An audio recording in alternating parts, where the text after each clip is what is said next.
This is me at the beginning of my Borg. This is us at the beginning of our Borg. This is me at the beginning of my Borg. It's 1:11. I am nowhere near halfway. I'll get there.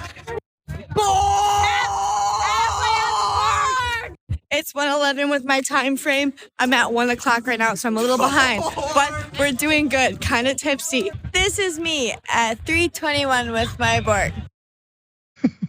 Just a little tipsy, just so far. Have you guys heard of Borgs? I had never heard of Borgs until I saw this enlightening set of videos. This is not brand new. It's just brand new to me.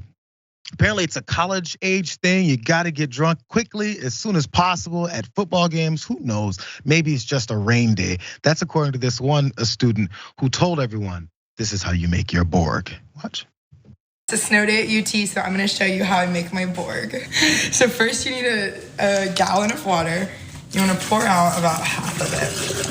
Now it's time to add your liquor. Today we're using Tito's vodka. It's in this little sweater, very on theme, staying warm. Then you're gonna pour it right in your Borg. I put in probably like a third of this. And the final real step in making a Borg is to add your Mio or some Crystallite.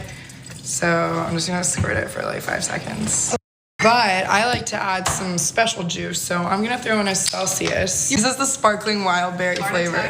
So we're gonna pour in the Celsius. And then lastly, because it's only 1 p.m., we're gonna add some liquid IV so we don't get hungover at midnight. I'm just gonna throw this whole pack in here. I shake it all up. Taste test. It's really good. Would you try that? Maybe have you tried that? Let me stop assuming that you're not up with the new stuff that these college age folks are doing. Is it tasty? Okay, couple statements. I have not tried a Borg, but I remember in college I definitely used those exact cartons, those exact gallon containers for gravity bongs. Different situation, and I don't even remember how it worked, but it messed you up pretty good. But I'm actually sort of impressed. I am impressed she added the electrolyte powder so you don't get hungover. That's smart thinking. I'm impressed they're using Tito's vodka. In college, we were using the world's cheapest off-label fake Russian vodka and world's cheapest beer. One was called Riebenbach. It was cheese-flavored beer. It was all we could afford. I didn't really drink that stuff. I did drink the cheap vodka. But also, when you're given a recipe, don't use a bottle of vodka that has a sweater on and then have to say, I think I used about a third, but I can't tell because it's wearing a sweater. Then it's half of the fun, bro, just not knowing exactly how much you're drinking. So the recipe is half water, half vodka, and then some Mios, or one person put a Kool-Aid squeezer, liquid flavor enhancer in it, and maybe some caffeine as well.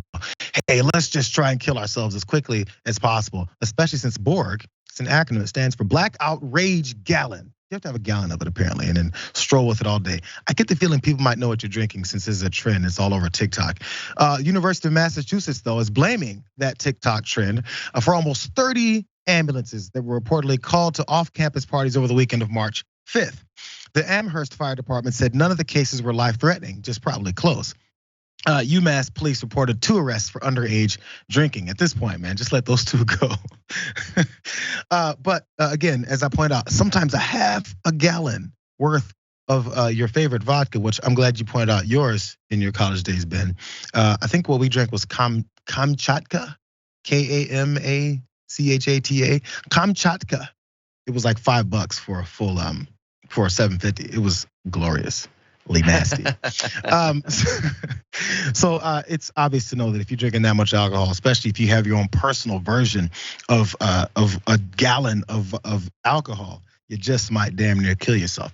But I guess I can't complain too much because I do remember the days of jungle juice, which is I think basically what this is, just with electrolytes, that was served at frat parties out of big 20-gallon garbage Gatorade containers. Like those championship. No. They were scooping it out of garbage buckets. Oh, you guys did a little bit less fancy than my fraternity did. We had those big orange Gatorade containers, and we discovered this blue flavored drink powder you could add to the drinks that made the alcohol a lot harder to taste, which made it a lot better to drink. And it was good times had by almost everybody. I mean, you would end up puking sometimes, but that's just, it goes with the territory. Yeah, the first drinking you do was always horrific. You know, there was always themed parties as well. I remember, like, you know, once you're out of college and you're 22, 23 years old, there was my first drink ever type of parties. So you come with the first thing you got drunk off of, which is usually something embarrassing. So Zimas showed up, you know, crap liquor, things like that. So everyone has the horror stories of that. Luckily, I wasn't doing it that much. Just a little bit, just gonna say. I mean, I'm willing to admit my horrific past.